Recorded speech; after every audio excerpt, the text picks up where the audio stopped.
Oke, nah jadi kebutuhan manusia itu tidak terbatas ya, sedangkan alat pemuas kebutuhannya itu yang terbatas.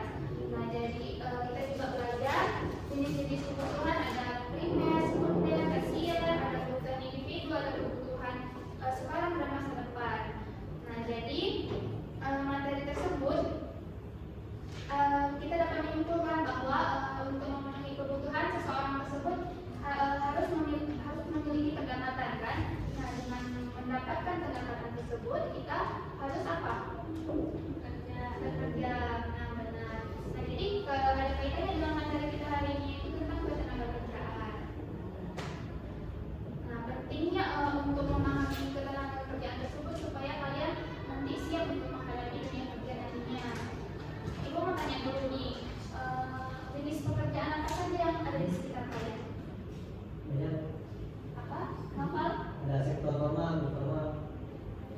Kalau informal dagang kaki lima. Jenis pekerjaannya? PNS. Ya. Kontrak. Ya benar. Oke, bagus ya, karena kalian sudah memiliki gambaran tentang dunia kerja. Kita langsung saja memasuki materi kita. Ada yang tahu nggak apa itu ketenagakerjaan?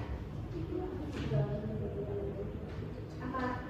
Ada yang tahu apa itu ketenagakerjaan? Tasya? Nah jadi anak-anak menurut Undang-Undang Nomor 13 Tahun 2003 tentang ketenagakerjaan, ketenagakerjaan adalah segala hal yang berhubungan dengan tenaga kerja baik sebelum, selama dan sesudah masa kerja.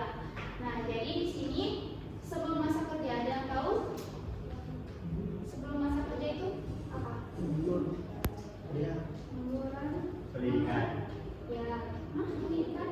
Ya. Ada yang tahu? Selain itu sebelum masa kerja? Ada. Iya benar. Sebelum masa kerja itu anak-anak orang-orang yang sedang magang, pelatihan, sedang mencari kerja, seperti pengangguran tadi yang mencari kerja. Nah itu termasuk sebelum masa kerja. Kalau selama masa kerja?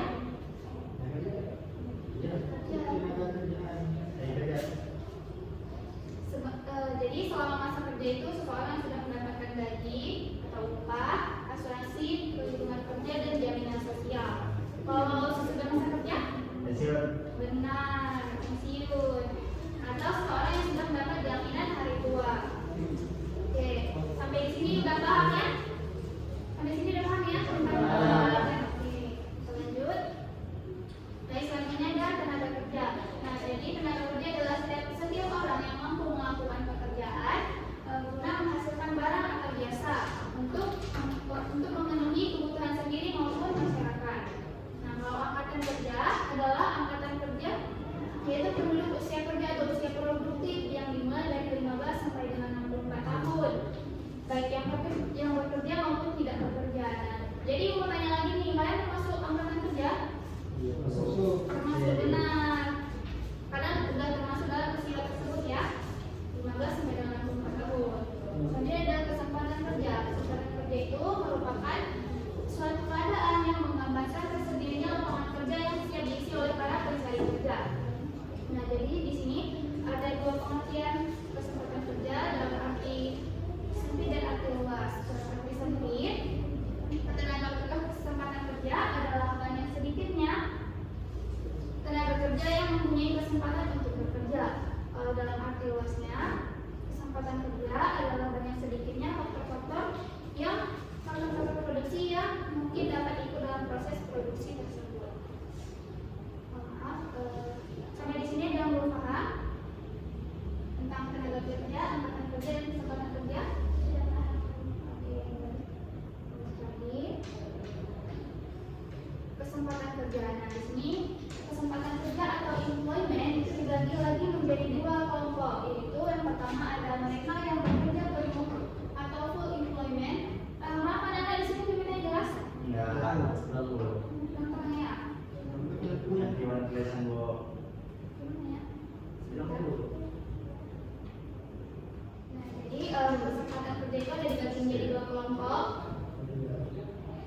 Oke, yaitu mereka yang bekerja penuh atau full employment, yaitu mereka yang sudah bekerja dan memenuhi syarat antara lain kerjanya itu kurang lebih 40 jam dalam per minggunya dan memiliki upah minimum regional dan sesuai dengan latar belakang pendidikan atau keahlian mereka. Dan yang kedua yaitu pencarian setengah menganggur, yaitu jam kerjanya itu kurang dari 40 jam, yaitu hanya 35 jam per minggunya. Dan masih mencari pekerjaan atau masih bersedia menerima pekerjaan. Oke, kita lanjut. Baik, selanjutnya yaitu adalah faktor-faktor yang mempengaruhi kesempatan kerja. Yang pertama, yaitu silakan baca coba yang pertama ini. Yang pertama ada usia tenaga kerja, lanjut, yang kedua tingkat pendidikan, pengetahuan, keterampilan, dan juga keahlian. Yang ketiga, lapangan kerja yang tersedia, permintaan dan kebutuhan tenaga kerja. Oke, lagi ya. Kenapa? Baca yang keempat. Yang keempat, jumlah angkatan kerja yang tersedia. Yang kelima, misalnya permintaan data masyarakat atau permintaan rezeki. Yang keenam, misalnya investasi yang dilakukan perseorangan dan badan usaha swasta. Lanjut aja. Yang ketujuh, kemampuan pemerintah dalam melaksanakan pembangunan. Yang kedelapan, ekspor dan impor yang dilakukan. Yang kesembilan, kebijakan pajak yang dijalankan oleh pemerintah. Jadi anak-anak ini semua yang disebut ini termasuk dari faktor-faktor yang mempengaruhi kesempatan kerja seseorang ya. Mulai dari usia sampai kebijakan pemerintah ya. Baik, kita lanjutkan. Nah, di sini ada yang nggak suka menghitung. Ada yang nggak suka menghitung di sini. Dan jadi kita mau menghitung dulu ya anak-anak. Menghitung tingkat partisipasi angkatan kerja atau PPAK.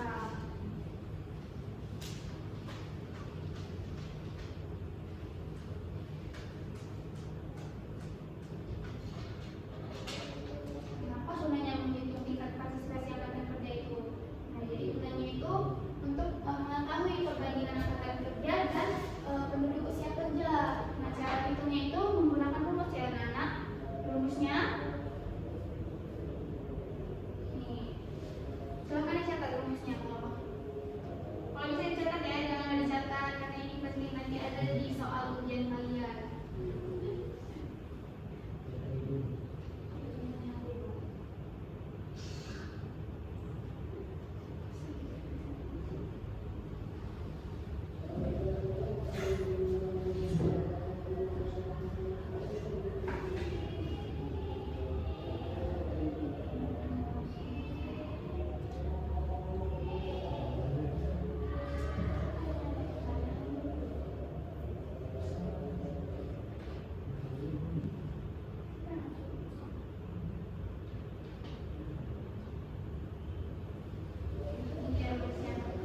PPAK yaitu angkatan kerja dibagi penduduk usia kerja dikali 100%. Nah, kita lanjut ke contoh soalnya. Baca aja lah ya, biar kita lagi mau ajar soalnya. Nah, jadi bisa diketahui jumlah angkatan kerja 400 juta jiwa, penduduk usia kerja 500 juta jiwa, dan jumlah penduduk suatu negara 750 juta jiwa. Hitunglah besar tingkat partisipasi angkatan kerja atau PPAK-nya. Nah, jadi anak-anak, ini sudah rumusnya ya. Ini sudah rumusnya, angkatan kerja dibagi penduduk usia kerja atau usia kerja. Nah, ini dia angkatan kerjanya 400 juta jiwa. Berarti PPAK berapa tadi angkatan kerjanya? 400 juta.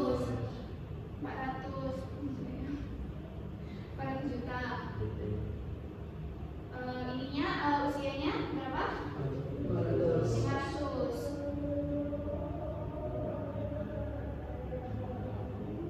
Dikali berapa? 100 ya, 100%.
Udah. Cepat sekali. Kamu baru nyanyi itu ya? Coba dulu. 5 menit. Karena nanti masuk loh ke soal berikutnya. Udah ya? Sudah siap? Sudah Bu. Oke. Kita lanjut ke surat selanjutnya. Yaitu jenis-jenis tenaga kerja. Nah, jadi jenis-jenis tenaga kerja ini ada dua, yaitu tenaga kerja jasmani. Yaitu tenaga kerja jasmani merupakan tenaga kerja yang melakukan pekerjaan menggunakan tenaga fisik. Nah, jadi apa itu pekerjaan menggunakan tenaga fisik contohnya? Benar, guru, dokter, supir, montir, dan tenaga administrasi. Nah, kalau tenaga kerja rohani, yaitu tenaga imigrasi dulu. Tenaga kerja rohani yaitu tenaga kerja yang pekerjaannya itu lebih banyak menggunakan proses pemikiran atau gagasan. Psikolog, Bu. Contohnya Psikolog. guru, enggak, yang banyak menggunakan pikiran, gagasan atau ide. Oke, jadi contohnya itu kayak direktur, konsultan atau manajer perusahaan itu perlu menggunakan pemikiran atau gagasan ya. Oke, lanjut. Udah paham kan? Udah. Oke, lanjut ya, ini materi terakhirnya yaitu tenaga kerja jasmani. Berdasarkan kualitas atau kemampuan. Tenaga kerja yaitu ada tenaga kerja terdidik yaitu seperti dokter, hakim, pengacara, guru, polisi, dan selanjutnya ada tenaga kerja terlatih. Contohnya seperti apa tenaga kerja terlatih di sini? Sepak bola, sopir, jahit, salon. Nah, jadi salon itu dia kalau nggak dilatih dulu, gimana dia motong rambut orang kan? Ya, meluruskan rambut orang. Nah, jadi dia terlatih ya. Kalau tenaga kerja tidak terdidik atau tidak terlatih itu contohnya seperti kuli, buruh, pembantu, atau tukang beca. Selanjutnya itu ada berdasarkan hubungan dengan proses produksi, yaitu ada dua, tenaga kerja langsung dan tenaga kerja tidak langsung. Kalau berdasarkan fungsi pokok dalam perusahaan, ada tenaga kerja bagian produksi, bagian pemasaran, dan tenaga kerja bagian umum atau administrasi. Dan yang selanjutnya ada berdasarkan kegiatan departemen dan perusahaan, yaitu ada tenaga kerja departemen produksi. Oke, nah jadi anak-anak, selanjutnya ibu mau kasih tunjuk bagian ketenaga kerjaan dari BPS langsung ya. BPS langsung.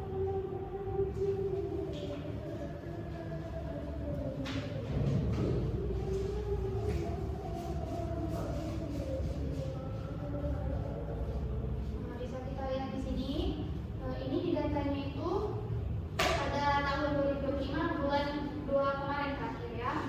Yang dimana penduduk usia kerjanya itu ada sebanyak 216,79 juta orang, yang bukan angkatan kerjanya itu sebanyak bisa dibulatkan menjadi 29,40%, angkatan kerjanya itu sebanyak, tolong fokus yang sini semuanya, sebanyak 193,05 juta orang.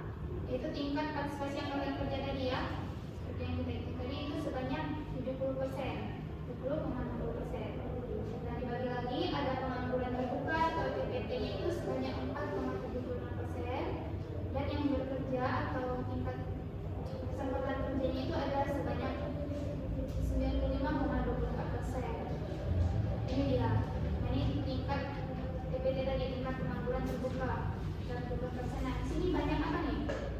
SMK kan? Yang tingkat pengangguran terbukanya itu banyak di SMK.